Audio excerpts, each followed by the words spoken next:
Oh, what a day! What a lovely day! When I think about my money and how much I've spent, how quickly I spent it, and where it all went, sometimes I regret it, sometimes I don't care. If my wife knew the value of my collection, I'd need to be in your prayers. Some men like to gamble, some men like to race, some men like to party, to drink and fall on their face. But I've been collecting knives since the time before my space. Some are fixed blades and I have many that fold. Some go down in value, but some appreciate like gold. There's a feeling inside, a hole in my soul. If there isn't a new knife on its way to my home, order a full custom, get on a wait list. Could be a year. Hey guys, welcome back to the channel. Jim here. Thank you so much for joining me as always. And today I'd like to take you on a tour of a brand new concept. This one being called the Havern. The name seems to come from the white-tailed eagle. Now, I'm not very familiar with birds and things like that, so I'm just going to have to take Google's word for that. Let's take a look inside and see what makes this knife special. Starting off, as always, with the packaging I really love. Got that sliding kind of coffin box, which I've assembled incorrectly. And then inside is going to be your cleaning cloth and instruction manual. And then, of course, your nice little case. This is a really sharp looking knife. They've done a lot of great details on this. The big thing for me is going to be the wave milled pattern, those beautiful textures in the titanium frame, as well as following through into the pocket clip, even though they left the lock side plain. The inlay is done in a unique shape, kind of dig that, and that is going to be the Fatcarbon Arctic Storm. They did a really nice job creating a smooth flow of lines throughout the frame. You saw a little peekaboo of color through there, and that is the blue titanium anodized backspacer, 3/4 length. Now, what's going to make this probably the most interesting for people is the fact that it is both a standard flipper as well as a front flipper. Now, we don't often see that. A lot of times, if we see a knife that has multiple deployment options, with one of them being the front flipper, there's usually thumb studs or a blade window or something so you can flick or something like that, and then get up there and front flip. But this time, you've actually got a uniquely shaped tang for the blade, where it comes out here to a point and comes out here to a point, giving you a standard flipper tab and a front flipper tab.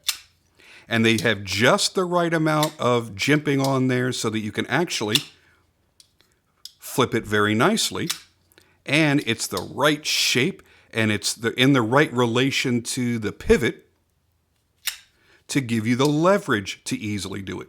Now, those of you that have watched my videos in the past know that I don't like front flippers because I find it very difficult to get that leverage on a consistent basis, or to have that grip where I can actually front flip it with some deal of consistency. And this knife, I've really had no issues. Now, it's still not my favorite way to open it, so I'm really glad that they've decided to put a standard flipper on there, because now I get to open it like I want to. Now, this is not broken in yet, but it's already smooth and it's very, very fast. And I expect that once that detent ball has worn its track into the blade, that it's going to get tremendously smoother very, very quickly. Jonathan Sibley of Djinn Knives who designed this knife and is the owner of the Blade Bar just outside of Dallas, Texas, is a knife maker who gives back to the industry by hosting workshops to teach others how to make knives.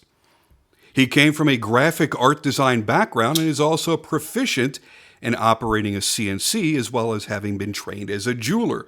He was also a finalist in Forged in Fire, so he's got a lot of credentials, a lot of stuff going on. You know what's almost as hard as competing in Forged in Fire?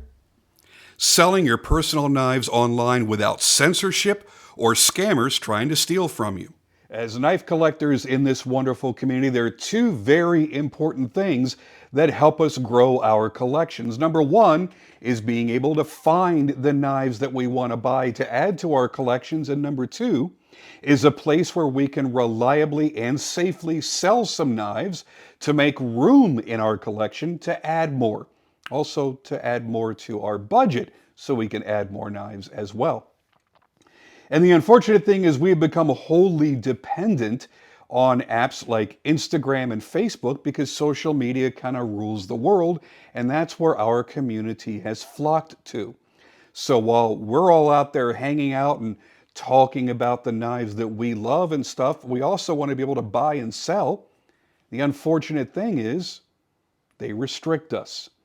They ban our posts, they block our accounts, and they put us under shadow bans. All these things completely eliminate the possibility of us being able to do transactions easily. The other thing is, it's the Wild West out there, man. It's unsafe. A lot of people trying to rip a lot of people off. So if you're shopping or you're selling at knifeenthusiast.com, the great thing about that is they are the middleman. So if you're selling a knife and I want to buy that knife, I don't have to know you and trust you. I'm paying Knife Enthusiast, and they're going to hold those funds until they have verified that I've received the goods. And when that happens, they release the funds to the seller, and everybody's protected.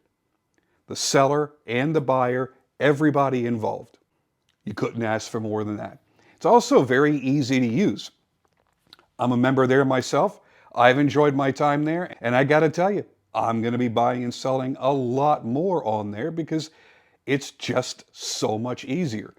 But we want to build up a larger community. We want to have more knives to choose from. We want you to come out there and bring your goods with you so we have more selection. Thank you guys for being patient with that. And I really do hope that you sign up as a seller over at knifeenthusiast.com because we are in need of a place that will protect us and not censor us. But if there isn't a large enough selection for people to keep coming back and looking through, then it's not going to grow. And we definitely want to see growth in a community like that. Now, let's take a look at the specs of this knife, and then we're going to get some close-up looks, and I'll give you my overall thoughts. Your overall length is 7.49 inches with a blade length of 3.45 inches. Your closed length is 4.49 inches. Your blade material is Damascus. Now, Kansept has been known to do Damascus at a really, really affordable price before, and with this being $170, I'd say this certainly fits within that category. And I do believe, I'm not entirely certain, that their Damascus is stainless and not carbon steel, and it's probably based on the 14C steels that are used in some of their other knives. Now, you do have another blade option on this. If you don't like the Damascus look, that's totally fine. You can get S35VN, which is an exceptional way to go. Your blade thickness is 118 thou thick. I'll just hold it up since it won't sit up on its own. So it's pretty thin, pretty slicey. Think of a Shirogorov, for example. It's a lot like that with that distal taper as well. It comes down nice and thin at the point. Now, part of that really is being done with the wedge. It's not so much of a distal taper. There is a little bit, but the rest is done with the swedges across the top of the blade. It's a drop point style blade. Actually, I'm going to change that a little bit. They call it a drop point. I would call this almost a trailing point. Now, it's not coming up a lot. It's barely upswept from the midpoint up here, but it's certainly not a drop point. So I have a hard time really classifying it as such. But hey, you know what? They're the ones that made it, so they know. And they probably got that description from Djinn Knives, from Jonathan Sibley himself. And he's been doing this longer than I have, so I'm going to take his word for it. Now, your handle material is, of course, as always, 6AL4V titanium. It is beautifully milled, very, very well done, and it's bead blasted. And again, the inlay is done in Arctic Storm carbon fiber. Now, I don't want to call it carbon fiber. I've been trying to kind of pull back on that. Everybody says carbon fiber, and I think we just kind of default to that when we're talking about carbon, because for the longest time, our option in knives has been carbon fiber. Fiber is going to be the woven fiber. Think of the 2x2 twill. That is a fiber. It's a fibrous material that they have then pressed under pressure with the epoxy to create the carbon fiber. This is different. These are segments of carbon. It is not a weave of fibers. So it really is more proper just to say Fatcarbon Arctic Storm carbon instead of saying carbon fiber. And that's just something I'm trying to correct for myself, because I tend to be a little overly technical, and I think it's important to correct myself whenever possible. Now, inside, of course, will be ceramic ball bearings, because that is the way of the new world.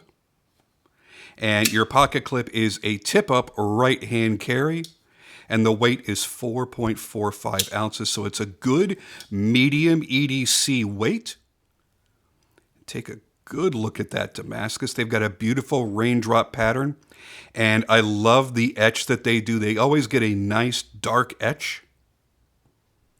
There again is that Fatcarbon, looking real nice. It's a pretty subtle color with the Arctic Storm. And there again, beautiful milling. No tool marks anywhere, even on the insides that I can see. And by the way, it is pocketed on both sides of the frame so that they are reducing weight in the frame.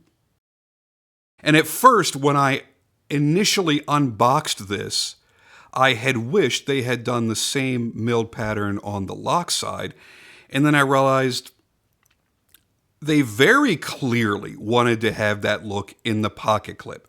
And it's important to tie in your pocket clips design-wise to the rest of the knife.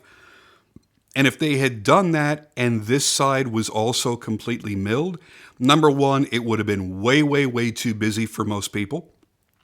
And number two, for the nitpickers like me, if this pattern didn't perfectly align with the pattern on the frame beneath it, it would have set off our knife-related OCD. It would have driven us insane.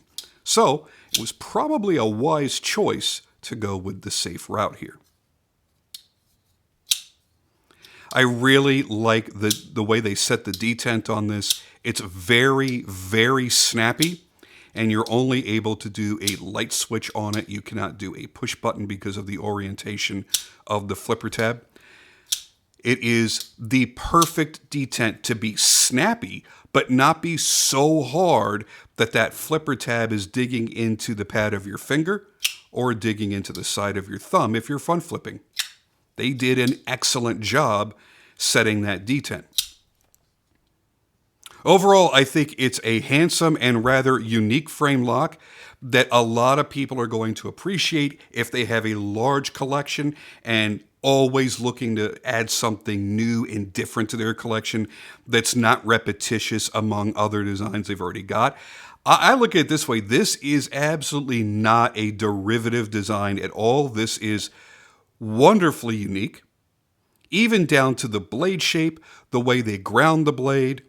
You've got a very high flat grind on here with a radius plunge that looks really, really nice, and then a very soft swedge up here. The only complaint that I really have about this knife, and it's going to come down really to the aesthetics that I was just speaking to. I honestly wish that they had crisper lines between their bevels and their flats. This is clearly a result from the finishing that they do before they etch. Or they might even be buffing after the etch. That's certainly a possibility. And they're rolling over their plunge and their bevel grind entirely. And same thing really with the swedge. This should be very sharply defined between that bevel and that bevel. And it should be sharply defined between the plunge and the ricasso and the bevel grind and the flats. I would really like to have seen that. And as somebody that has presented more knives than probably most other members of the guild, I had to go through submissions twice. Not because I failed, weirdly enough, because my paperwork was lost the first time around. So I had to resubmit in order to become a member in the Knife Makers Guild. And one of the things that they're going to judge you on is the crispness of your details in your grinds. Now, what's funny is this is not a hand ground knife like what we would do. This is a machine ground knife. But the way they've chosen to finish it after it's been ground has softened all of those edges, and it leaves me just a little bit disappointed. Now, I don't think most people are going to be bothered by that at all, may not even notice it. Of course, I just pointed it out. Now, good luck unseeing it. But as a production knife for people that are spending way under $200, I don't think it's going to be a big deal. And again, like I said, most people probably aren't even going to notice it enough to call it out. So if that's all I've got to complain about, that's pretty good. The action is fantastic. The fact that it's a front flipper and I don't automatically hate it should tell you how well done this knife is. The jimping back here on the spine of the blade is phenomenal. The jimping on the flipper tabs is phenomenal. I do like the fact that they added the sharpening notch in there. That's going to keep a lot of the crybabies from crying out loud, because we have seen that a lot in the comments section over the years. So I think this is a knife that will pretty much make everybody happy. The ergonomics are pretty darn good as long as your hand fits this. If you have a large to XL sized hand, you're going to like it. A smaller hand or a super big hand, I couldn't tell you, because you are brought into a choil up here. And then you have a little bit of shaping back here to the butt of the knife. And that may make you feel constricted if you have very fat hands or fat fingers. But for my hands, I really, really like it. So anyway, that's my thoughts on the Havern from Kansept. Thank you guys for joining me as always, and I'll see you on the next video.